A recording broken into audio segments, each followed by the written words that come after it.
Hey, what's up, guys? We're back J&M Sports, Jonathan and Mark, and this is our first after show of the season. This week we're talking about something not too great to talk about, but we need to talk about it. It's the Urban Meyer Ohio State situation, and you know what? We just need to dive right in because there's a lot of information about it for those of you that don't know about it as much. So let's go ahead and jump right into it. Mark, to tell them first about the 2009 incident. Yeah, so back in 2009, Zach Smith, offensive coach for Florida at the time, under Urban Meyer, had an incident. His wife, Courtney Smith, at the time, there were some domestic violence issues, some battery issues. And so really there was an incident there that Urban Meyer was aware of, several of the coaches were aware of. And so there was an issue there. And fast forward to 2015. Yep. Urban Meyer coming to Ohio State, hires Zach Smith onto the coaching staff. At that time, Zach Smith and Courtney Smith, his ex-wife, were divorced, and so they had some kids and they had parenting plans in place. But Zach Smith had some other battery issues there while at Ohio State. So we see just a track record of battery issues while being a coach under Urban Meyer. And so there was all sorts of text messages in between that, between coaches, between even Urban Meyer's wife and Courtney Smith. And some of the coaches' wives as well. Apparently. And some of the other coaches' wives.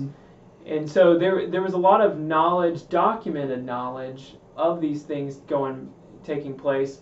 But yet, no removal of Zach Smith. No, he stayed on. He's been coaching the last few years at Ohio State.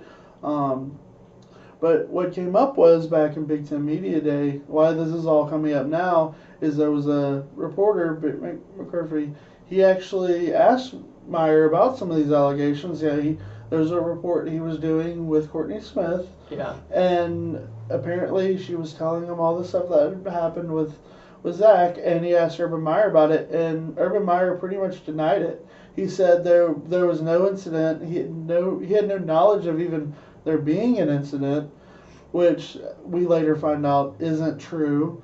So then all this stuff started happening, and since then there's been more reports about Urban Meyer even asking the director of operations, "Hey, how do I delete texts that are over a year old in my phone?"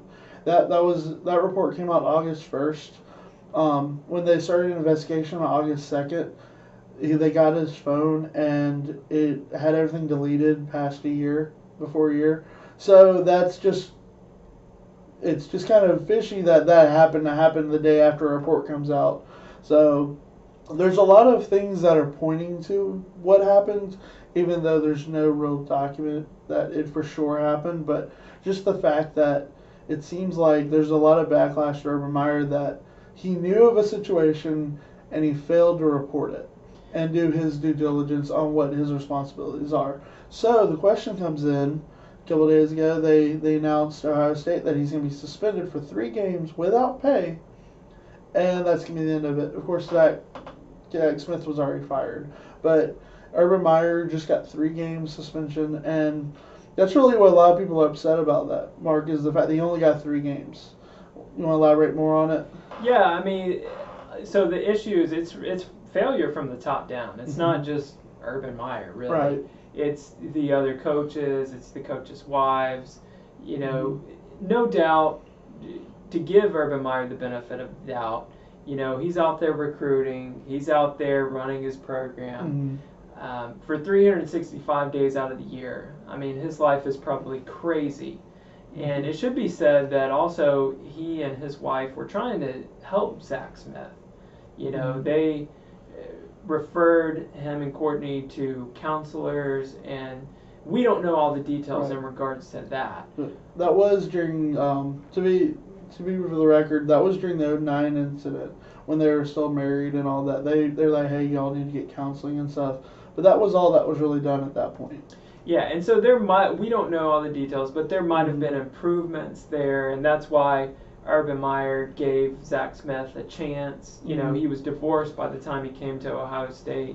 So you think that those things are all resolved, but just taking a chance on a guy like Yeah. that. Jonathan and I are in agreement that those type of things are a very serious matter. And you made the point when we were talking earlier. How are you going to recruit a guy in his living room to his parents that basically beats women?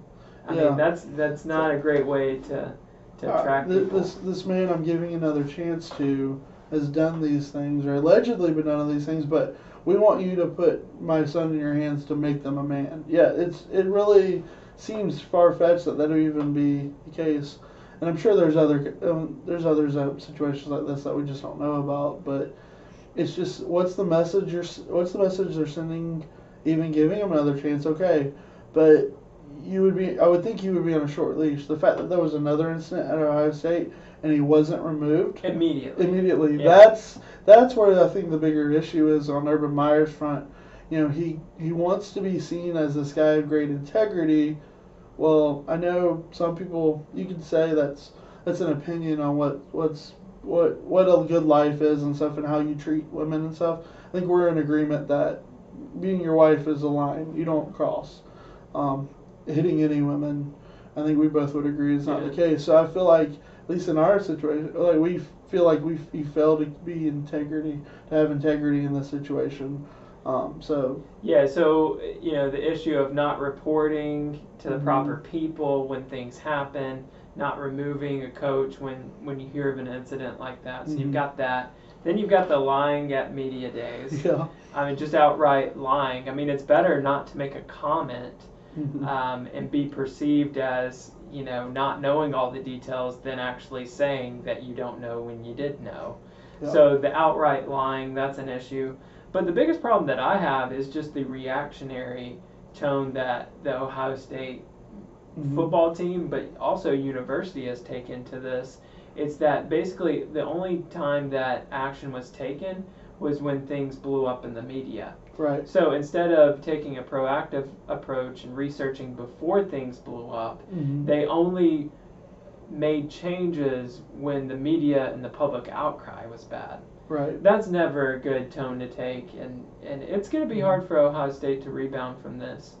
Just big picture in the Big Ten, there's a lot of sentiments about being the superior educational conference and having high integrity and good values, and basically looking down on other conferences like the Big 12 and the SEC that they've had black guys in the past with recruiting and not following the rules. But here you are, you got Ohio State, you've got Michigan State with the gymnastics program, you had the child abuse allegations from Penn State that actually killed Joe Paterno. So you have all these different things, and really what goes on behind closed doors and what's not reported and those type of things. Things aren't always as they seem. And another example that hits more football or directly is the fact that look at what happened at Baylor with Art Briles. Those were the players, and whether it was all Art Briles' fault or not, the university took action and put it all on Art Briles. They made the precedent that, you know what, you're the head football coach. At the end of the day, the buck stops at you.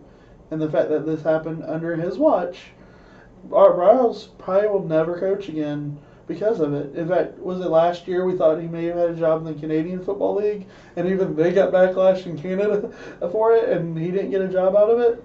Yeah, it's pretty sad. It's pretty sad, but that was the case. And when you take the realm as a head football coach at a power conference team, you're held to a higher standard.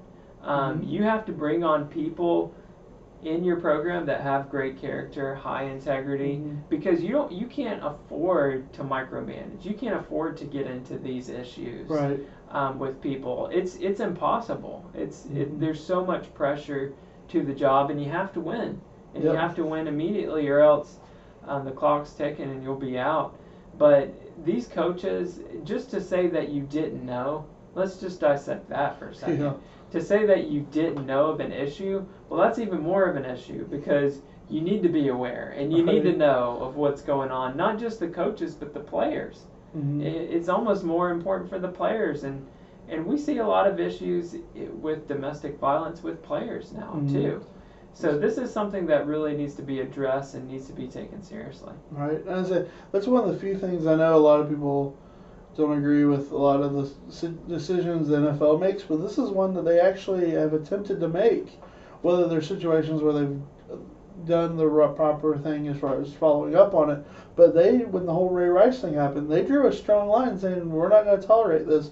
And for a while, they were thinking they were probably, and some people thought maybe they were over quick to, before they got all the information, before they made decisions on players, but at least they made that line saying, hey, we don't think this is right and we're not going to put up with it.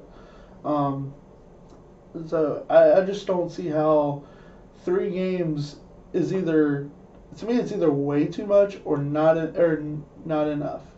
Because the fact they're giving him 3 games, they're admitting that Urban Meyer did something wrong.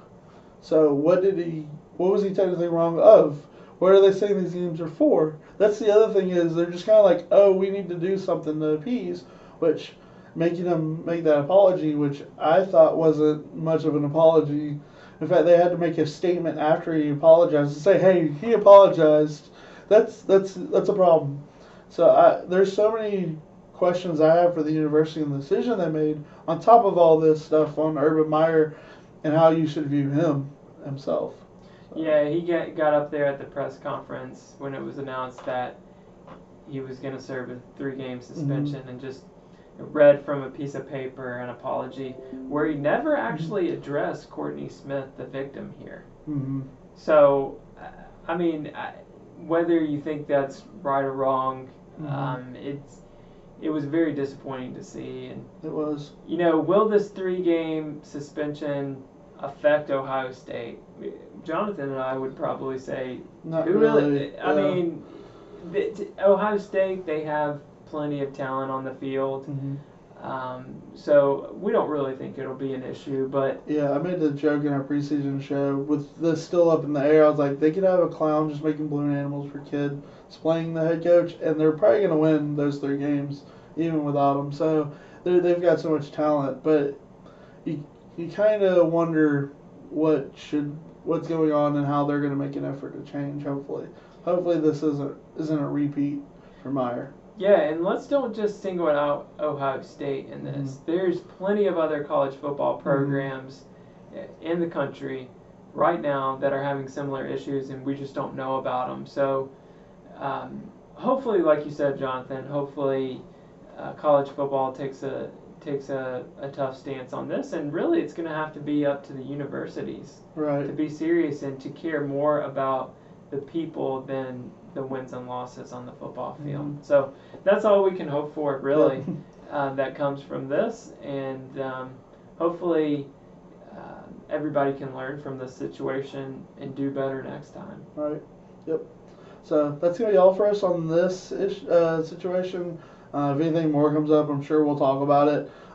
If not directly on an after show, maybe in one of our videos throughout the weeks, news comes up. But we thank you for your time and look forward to football starting this week. Yeah, and be sure to comment below with your thoughts on this situation and what you think. Yep, we want to hear from y'all too. So catch you later, guys.